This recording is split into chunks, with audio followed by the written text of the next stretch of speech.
सकाळी घरात नेहमीसारखी शांतता. आई किचनमध्ये, बाबा पेपर वाचत बसलेली. ऋतुजा हळूच टेबलवर येऊन बसली. आज तिच्या चेहऱ्यावर एक वेगळाच भाव होते. ना कालचं दुःख दिसत होतं, ना काही एक्साइटमेंट. फक्त एक ठरलेला निर्णय. आईने तिच्यासमोर नाश्ता ठेवला. "घे बाळा." बाबा पेपर वाचत होते.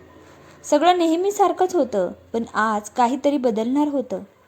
ऋतुजाने एक खोल श्वास घेतला. हात थोडे थरथरत होते. बाबांनी पेपर खाली केला. "हो बाळा." क्षणभर शांतता. आईही थांबली. ऋतुजाने हळू आवाजात पण स्पष्टपणे म्हटलं, "बाबा, मी लग्न करायला तयार आहे." दोघेही थोडे दचकले. "तुमच्या मनात जर कोणी मुलगा असेल तर आपण पुढची गोष्ट नक्की करूया." घरात एकदम शांतता पसरली. बाबांच्या चेहऱ्यावर आश्चर्य, पण त्याच वेळी एक समाधानाची झलकसुद्धा. आई मात्र ऋतुजाकडे बघत होती, कारण तिला कळत होतं, हा निर्णय तिच्या मनाने घेतलेला नाही. "ऋतुजा, खरंच?" बाबांनी ऋतुजाला विचारलं. ती हलकसं हसली, पण त्या हसण्यात वेदना लपलेली होती. "हो बाबा, तुम्ही जसं योग्य समजाल तसं करा." बाबांनी समाधानाने मान हलवली. "ठीक आहे, मग मी बघायला सुरुवात करतो." आईचं हृदय मात्र दडपलं. ऋतुजा शांतपणे उठली. "मी तयार होऊन येते." ती आत निघून गेली. दरवाजा बंद होताच तिच्या डोळ्यातलं पाणी पुन्हा बाहेर आलं. हेच योग्य आहे, ती स्वतःला समजावत होती. पण मन अजूनही कुणाच्या तरी नावाने धडधडत होतं. ते अभि.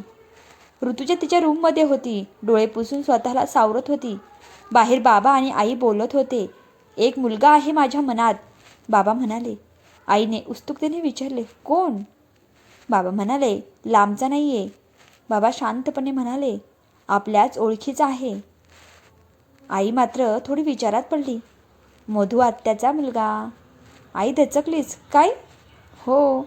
बाबा पुढे म्हणाले, "खूप चांगला मुलगा आहे तो. सेटल आहे, कुटुंबही आपल्यासारखंच, आणि सगळ्यात महत्त्वाचं आपल्या नात्यातलं आहे. आणि आपल्याला सगळं माहिती आहे त्याच्याबद्दल." आई काही क्षण गप्प. तिच्या मनात एकच विचार, कारण ऋतुजा तयार होईल का? तेवढ्यात दरवाजाच्या मागे उभी असलेली ऋतुजा सगळं ऐकत होती. मधू आत्याचा मुलगा, हे शब्द तिच्या कानात घुमत होते. तिला लहानपण आठवायला लागलं. तिला तो आठवायला लागला. त्या घरातले सण, तो क्षणभर. तिच्या चेहऱ्यावर हलकसं आश्चर्य. पण पुढच्या क्षणी अभिचा चेहरा डोळ्यासमोर आला. तिचं मन पुन्हा हललं. हेच का माझं फ्युचर? ती स्वतःलाच विचारत होती. बाबांचा आवाज पुन्हा आला. "मी आजच त्यांना फोन करतो. आपण पुढचं बघूया मग." ऋतुजाचं हृदय जोरात धडधडत होतं. एकीकडे भूतकाळातील ओळखीचं नातं आणि दुसरीकडे अभि. ती हळूच मागे सरकली. रूममध्ये परत गेली. "कदाचित हाच माझा रस्ता आहे," असं ती मनात म्हणाली. ऋतुजा तिच्या रूममध्ये बसली होती, पण मन मात्र भूतकाळात हरवलं होतं. मधू आत्याचा मुलगा, हे शब्द सतत तिच्या डोक्यात फिरत होते. आणि अचानक एक चेहरा तिच्या डोळ्यासमोर आला. तो म्हणजे विक्रम, मधू आत्याचा मुलगा. लहानपणापासून तो तिच्यासोबतच वाढलेला. सण, समारंभ, कौटुंबिक भेट, प्रत्येक आठवणीत तो असायचाच. तो नेहमी तिची काळजी घ्यायचा, तिला चिडवायचा आणि कधीकधी तिच्यासाठी छोट्या छोट्या गोष्टी करायचा. ऋतुजाला नकळत तो आवडायला लागला होता, पण तिने ते कधीच बोलून दाखवलं नाही.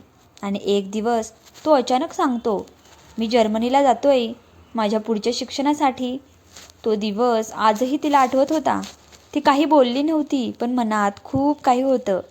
तो गेला आणि हळूहळू संपर्कही कमी झाला. ऐकण्यात आलं तो तिकडेच सेटल झाला. नवीन आयुष्य, नवीन लोक. आणि ऋतुजानेही तो चॅप्टर बंद केला होता. पण आज अचानक तो परत येतोय. विक्रम. तिच्या ओठांवर नाव आलं आणि मनात एक विचित्र भावना. ना पूर्ण आनंद, ना पूर्ण दुःख. कारण एकेकाळी तो तिच्या मनात होता आणि आज कुणीतरी दुसरा. हे सगळं इतकं कॉम्प्लिकेटेड होतं ना. आणि इतकं कॉम्प्लिकेटेड का आहे, ती स्वतःलाच विचारते. आता तिच्यासमोर दोन रस्ते. एकतर भूतकाळ, जिथे विक्रम होता, आणि वर्तमान, जिथे अभि आहे. आणि ती मध्ये अडकलेली. आता पुढच्या एपिसोडमध्ये विक्रमची एंट्री कशी होणार आहे ते बघूयात. आणि तो अजूनही ऋतुजावर प्रेम करतो का? आणि अभिला याची कल्पना आहे का? कमेंट करा. तुम्हाला विक्रम आणि ऋतुजाची स्टोरी आवडेल की अभि आणि ऋतुजाची स्टोरी आवडणार आहे? कमेंट करायचे आहे. व्हिडिओला लाईक करा. चॅनलवर नवीन असेल तर चॅनलला सबस्क्राईब करा. भेटूया आपण पुढच्या एपिसोडमध्ये. तोपर्यंत सर्वांना बाय बाय. Take care.